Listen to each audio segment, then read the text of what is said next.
Hello again. Welcome everyone, and today we're going to talk about control versus allowance. I'm Oni, this is life, the universe, and everything, and we talk about how to live a better life for you, for me, for everyone. And so today, this topic is a really important one that I like to talk about, and just to really understand. It's one that I'm kind of understanding a bit more myself, and it's this idea of control versus allowance. Because these have an inverse relationship, so they're kind of working in opposites, but it's to the same thing, right? And it's about these two principal components that we're going to talk about today. On one end, we have faith, and another here, can you guys guess it? We have fear. And what's interesting is that control and fear versus faith and allowance is the same thing. It's simply belief, or actually, let's do a different color.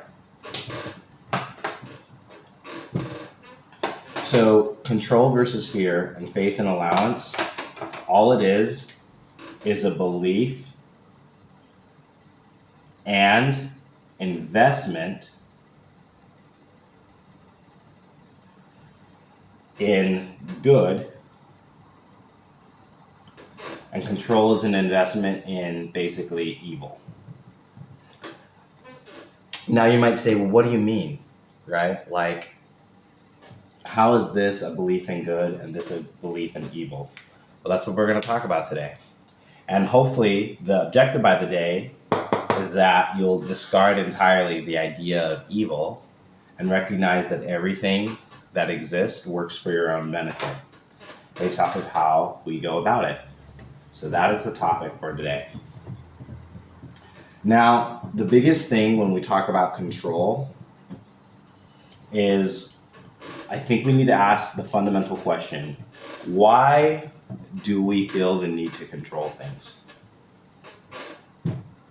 Why do we feel the need to control things? Oftentimes we use the word control. Why do we control? Now, it might be to keep yourself safe. So safety. It might be because you are willing an outcome. And oftentimes, it's usually these two things, almost always. It's trying to stay safe and trying to create an outcome, right? And so when we control our emotions, control other people, control ourselves, all we're trying to do is fundamentally feel safe and then create a favorable outcome.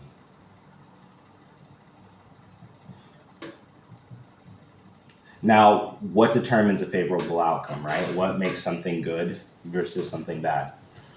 Now, a lot of times when we control, it's because there's this belief that that which is evil is greater than that which is good. So here the good is kind of just neutral or might even go down, while we believe that the evil is on the rise or whatever. And so as a result of that, we try to control ourselves. Oftentimes we feel this when we feel judged by other people, or when we're treated poorly. This is the times when we feel like we need to control our emotions. Or sometimes we'll have an outcome like we try to control an animal, like we try to tame an animal that's deep trying to hurt us. And oftentimes that animal we're trying to tame is this primordial reptile brain inside of ourselves, right?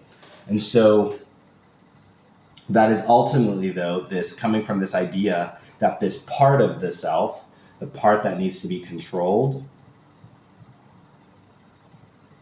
is bad or not good.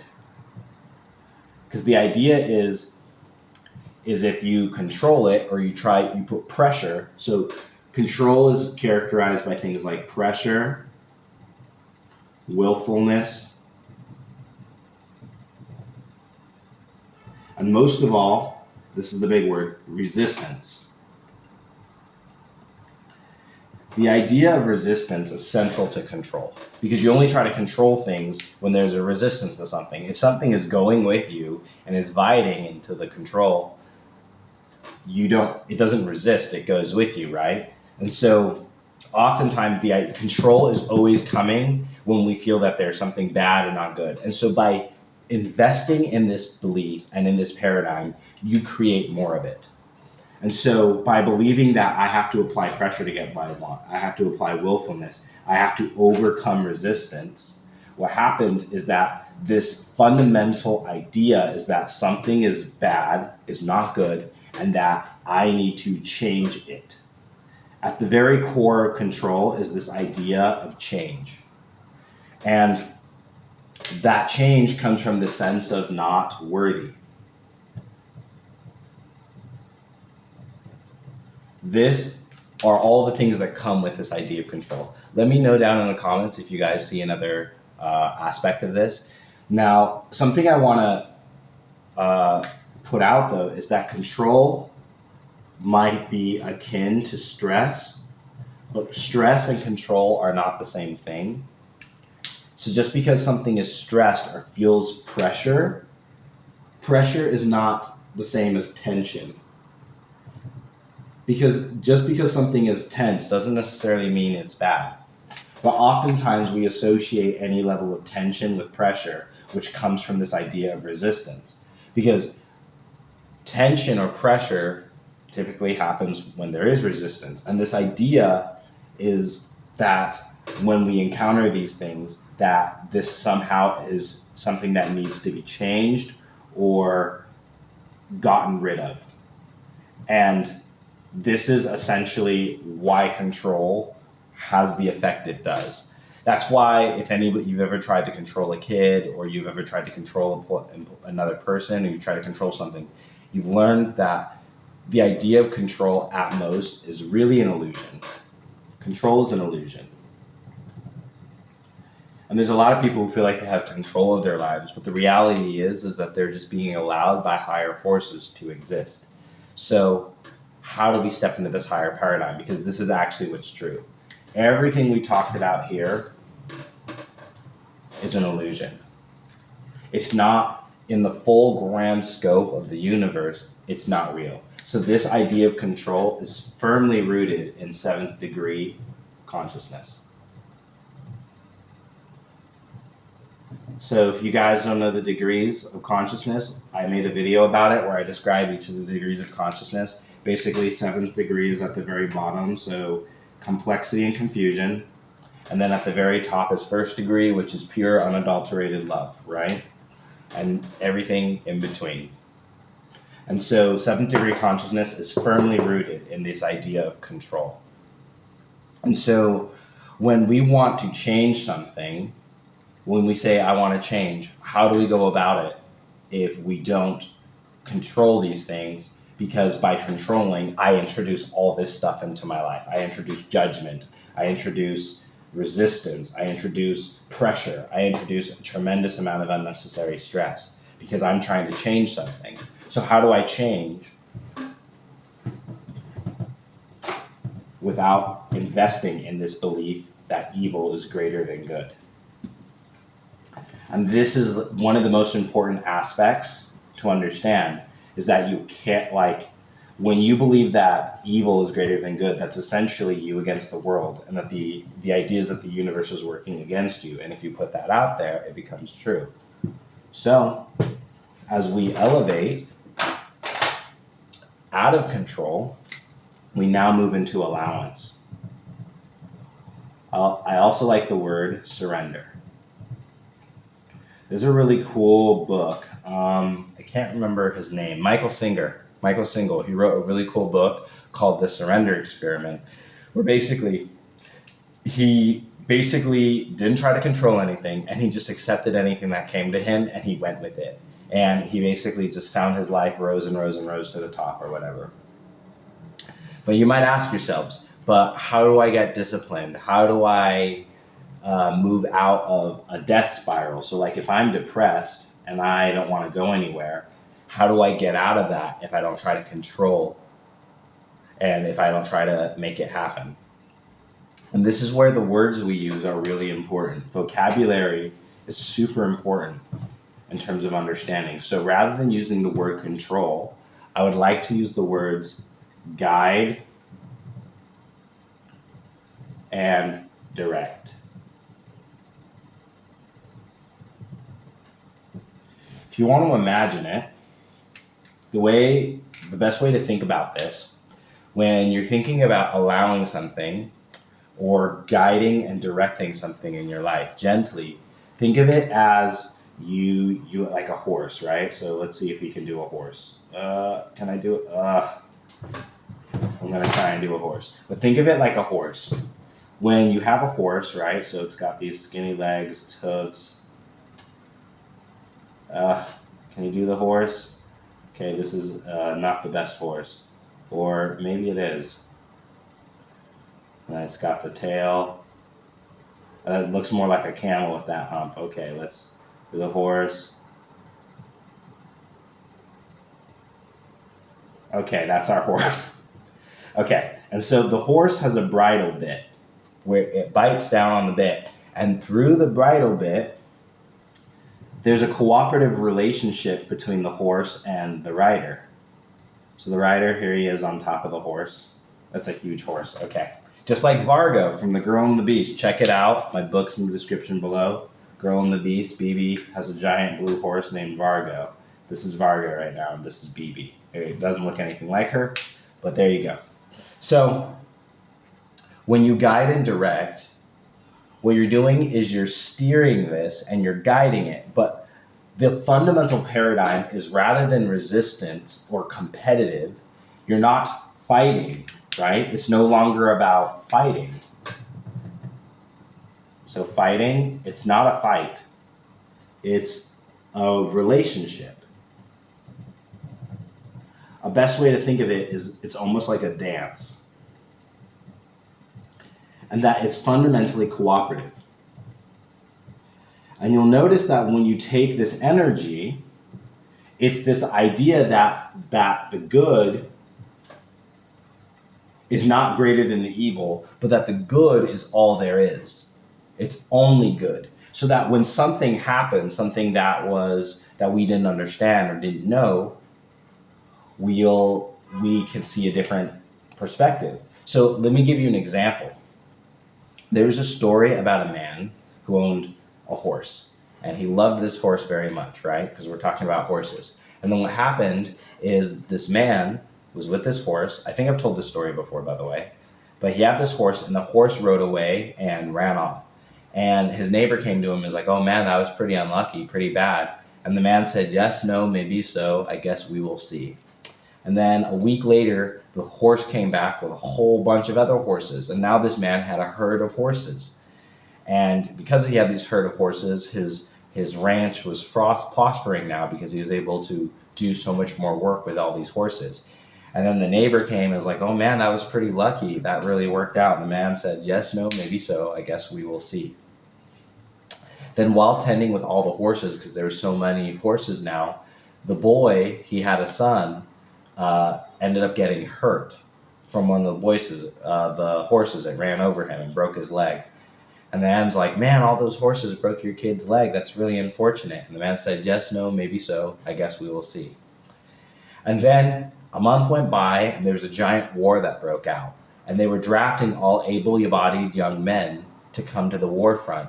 But because his son was injured, he was passed over and not allowed to go out to the war. And it would have been a very, very harrowing war. It would have been really, really traumatic.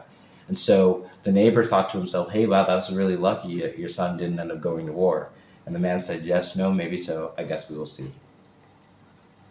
And the moral of the story is this, is that when things come into our lives, when we surrender and we allow them, oftentimes what was sought or thought for evil and judged as evil can be used for our good. Because if you understand higher vibrational degree thinking, so at first degree of pure thinking, or even third degree, which is where we human beings are meant to be, We are fundamentally third-degree beings. Everything is for our good. Everything works out for us. Even the pain, even the sorrow, even the loss of things always turns out for our good. Oftentimes, they say you can't have good without the bad, but I would say the good is made by the bad. So much that the bad is good. And that bad, this idea of evil, comes from a lack of understanding of its own nature. Even a rotten apple was once an apple, and when put into the ground, fertilizes the next tree that grows in its place, right? So we see that all things that are created are made for good. But we can only see that and allow those fruits to come into our lives when we stop trying to control and we stop resisting that change. A good example to make this clear is, imagine I plant a seed in the ground, right? So if I plant a seed in the ground and then it starts to grow, but then because I don't believe in it or I'm stressed out, I pull it up before it's able to grow, I sabotage the growth. And so oftentimes when we allow, we just have to cooperate with the universe. Going back to the seed example, you can't control or make a seed grow. But what you can do is you can put water and sunlight on it. And then through water and sunlight, through the grace of God, through the grace of the universe, it begins to grow by itself. So oftentimes when we are in depression, when we are struggling through a difficult time, oftentimes by simply nurturing ourselves and stepping into higher vibrational frequency, we allow the best thing to come out of it. Now you might ask yourself, well, okay, this is all theory, this is nice, this is practical, but Oni, I got real problems, right? Like, how am I really gonna do this? And well, first thing I would say, there are no problems, there's only opportunities for growth, right? So every problem is just an opportunity for growth. And it's super important to reframe your thinking, because a lot of this problematic language comes from that lower 7th degree belief in evil. But when we can step and we understand that everything is one, we realize that nothing works contrary to the will of the entire universe, that we all live in a gigantic system. And that system was built for our benefit, and we are built to benefit it. But when we have attachments, so attachments are what keep us stuck, because now attachments are defining ourselves, our sense of identity, to external factors. I made a video about that where I talked about identity. No, not the horse. But basically, the best way to think about it is, here you are, the true, real you, deep down inside under all that. And then on the outside layer, we have your thoughts. And then on another outside layer, you have your body. Then on another layer outside of that, you have your job. Then in another layer, you have your familial role, like where you fit in your family, right?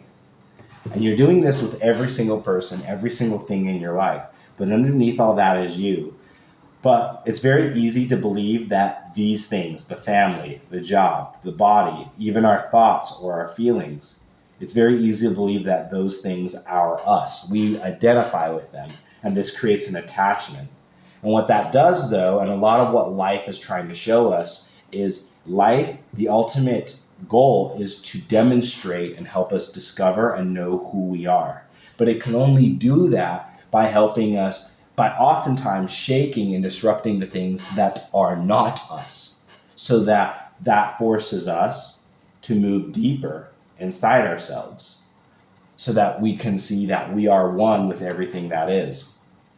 But when we have attachments to relationships or to all these other things, what that creates is resistance. And that's when you start getting control. That's when you start getting attachments. That's when you start getting this sense of lower vibration. You create problems, you create stress, because we're not allowing. And that can be scary, because it takes a tremendous amount of faith to live this way and to trust that the universe and everything that is working for your own good. So I would like to challenge you to an experiment, because we just talked about the idea of control versus surrender. And you can be like, Oni, these are all great ideas, but what does any of that mean? What does any of that mean? And so I would like you to run an experiment. I want you to pick a singular thing in your life. Just one thing, whatever that is. It can be a relationship. It can be your job. It can be an activity, something that's important to you. And I want you to create an outcome, something that you would love to see happen. I want you to write it out, ideally, right? So step one, pick something.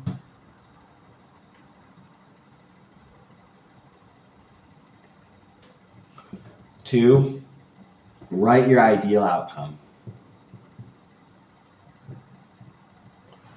And the most important thing is, in this, I want you to identify what you feel. Identify your feelings. Really ask yourself, how would I feel if I had this outcome? What is that feeling? And I want you to put those feelings into words. And so feeling words are things like peace, acceptance, love, accomplishment, sense of self-respect, whatever. But I want you to really identify what those feelings are. Then I want you to do an experiment. I want you to then set the intention. You're going to do this. I want you to set 7 days where you try and move towards that outcome, doing everything you know how to do in your power. And I want you to try and make it happen. I'm not saying you have to do it, but I want you to go for 7 days trying to make it happen, right? And then after the 7 days, a week from now, I want you to do this exact same exercise. So I want you to do the same thing all the way through. So same outcome, same thing. I want you to identify your feelings. But this time, I only want you're going to step into allowance. And this is what you're going to do, is rather than trying to create a plan or make it happen, I want you to simply ask and do what feels best / easiest. And I want you to do this for 7 days. So consciously do this, like wake up, whatever, have the same time, whatever. But ask yourself what feels easiest and best, and then I want you to try and make this outcome. And I want you to see which helps you get closer to your outcome. And I'd be interested in what your experiments say or how you guys feel about it. So if you watch this video and you do it, come back and watch it and tell me what you guys do. I'd be interested in your outcomes. I've done this and I've seen some very interesting takes. And I'm definitely, I have my bias. I'm definitely more for this, right? But I definitely, over time, there's a time when I always moved towards this. But as I've moved towards what feels best, I've come to see results in my own way. So let's give this a whirl. I hope all is well. I just wanted to talk about today, give you guys that little experiment so you can try. And yeah, I hope you're happy. I hope you're healthy and that this serves you. Like and subscribe if you like more videos like this. I have a bunch more on the channel. And put some questions down below. I would love to answer and get very specific on specifically using the universal kinetics to answer any questions in your life, and you need support with that, look down in the link in the description below if you're burnt out corporate person or someone who just needs a change. So hope all is well. Stay happy, stay healthy. Peace.